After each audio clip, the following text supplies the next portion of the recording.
Hello, my friend, and welcome to Pro Wrestling Daily. My name is Aaron Machbitz. John Cena's farewell tour has officially begun.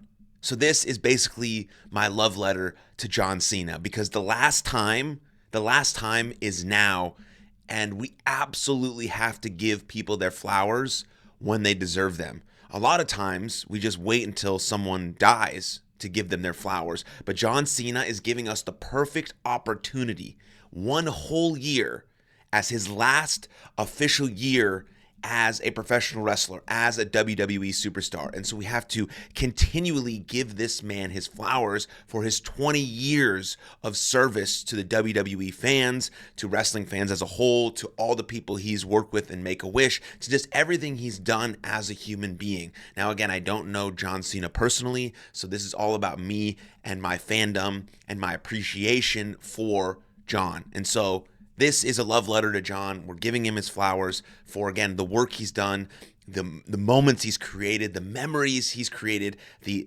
lifetime he's shared with us, the work, the blood, the sweat, the tears, everything. And so, yes, I think that John Cena, in my opinion, now this can be argued, obviously, and I would love to argue it with anyone, but I think John Cena is the greatest WWE superstar of all time. Now, of course, again, this can be argued. You can throw a lot of people in that bucket. You can throw Stone Cold Steve Austin in there. You can throw The Rock in there. You can throw Roman Reigns in there. You can throw Hulk Hogan in there. You can throw Shawn Michaels, Triple H, Randy Orton, all of these guys who've had absolutely historic careers. And if we're talking about Major League Baseball, which has the absolute most prestigious Hall of Fame, all of these guys would be first ballot Hall of Famers getting 99 to 100% of the votes. But with all that said, mine is John Cena. He's the number one guy for me, probably because I have a very soft spot for John, because he's the one that introduced me to WWE back in 2006. I had never seen professional wrestling before. Yes, I got into it quite late, but my fandom and my obsession with it blossomed very quickly. That's why I became a professional wrestler named Jackson Stone. But go back to 2006, John Cena and Edge are having this fantastic feud.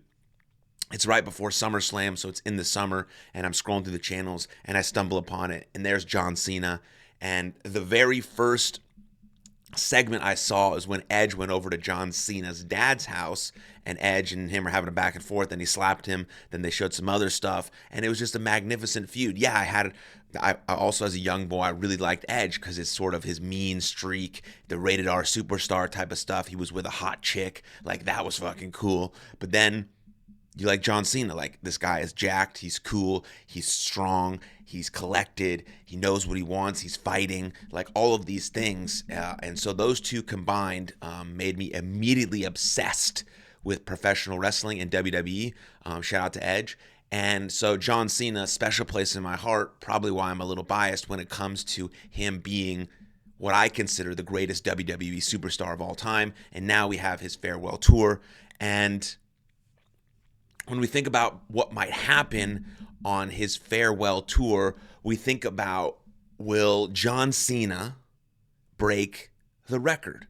Right now he's tied with Ric Flair for 16 world championships. Holy cow, that's a lot sort of in any sport. Like, the only thing you can really compare to who has that many is like Tom Brady with Super Bowl wins, right? John Cena and Ric Flair are tied at 16. Now, 100% in the year 2025, I would absolutely love to see John win that 17th world title. But like he said on the debut show of Raw on Netflix, he's got to earn it. Like, he's a guy that's got to earn it. He doesn't want to take anyone's spot. He doesn't want to be thrusted into the main event. He's got to earn it. He's got to have great matches. He's got to win matches. He's got to win the Rumble. He's got to be a part of all of these different shows to actually introduce himself into these places. Because right now he's at the bottom of the menu. He hasn't won a match since like 2018, right? So he's at the bottom of the menu. And if he wants to make this year worthwhile for the fans, for him, for everyone, and for this sort of history, the history of WWE, the history, not sure why I said it like that. But anyways, we roll on. He's got to earn it. He's got to earn it at the Royal Rumble. And then potentially, right? Potentially he has a big time match at WrestleMania. If I was booking it, I would have John Cena versus Gunther. For the World Championship, I would actually have John Cena lose that match. So it elevates Gunther really to superstardom. Again, I also have a soft spot for Gunther because I worked with him when I was on the Independents.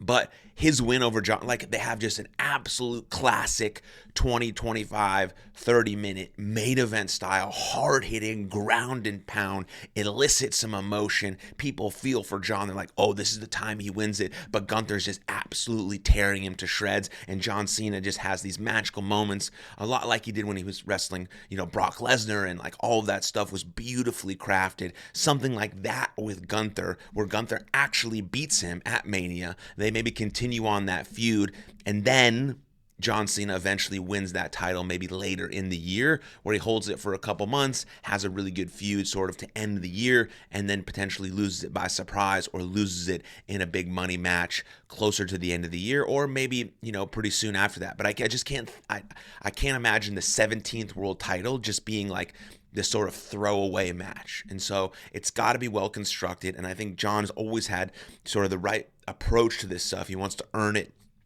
He wants to make it mean something. He doesn't want to be handed anything. So that's why I think also he's one of the best to ever do it. And that would be solidified with a 17th world title. And I think, that's potentially the direction they're going to go. But we'll see, because we're giving John Cena his flowers, right now, because he deserves them.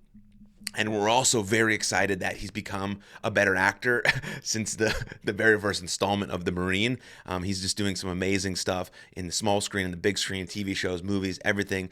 And so, yeah, John Cena puts in the work, right? He puts in the work, whether it's as a WWE performer, because when he first got, into WWE in 2005, when he was doing some ruthless aggression stuff with Kurt Angle, people just knocked him for his in-ring ability. And you can see he's had some of the best matches, in the history of WWE. So he's continually gotten better because he cares about his craft. Same thing as an actor, right? The Marine was, it was what it was. But as he's progressed and gotten different roles and better roles, he's become a better actor because he's in love with what he's doing and he wants to be the best version of that in whatever domain he's in. That's why this whole farewell tour is so cool, because he wants to give his energy to this, not go back and forth and be half one in, half one out.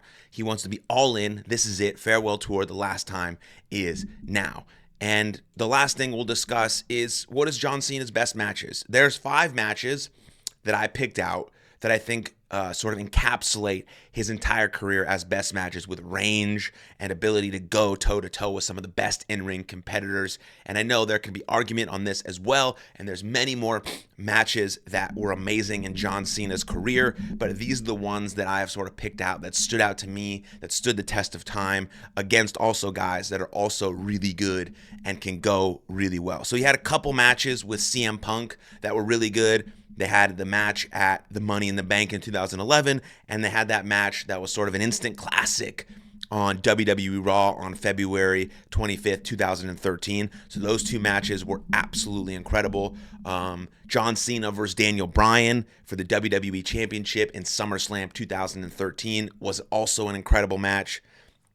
This is probably my favorite John Cena match ever. Well, these next 2 are probably my favorite John Cena matches ever.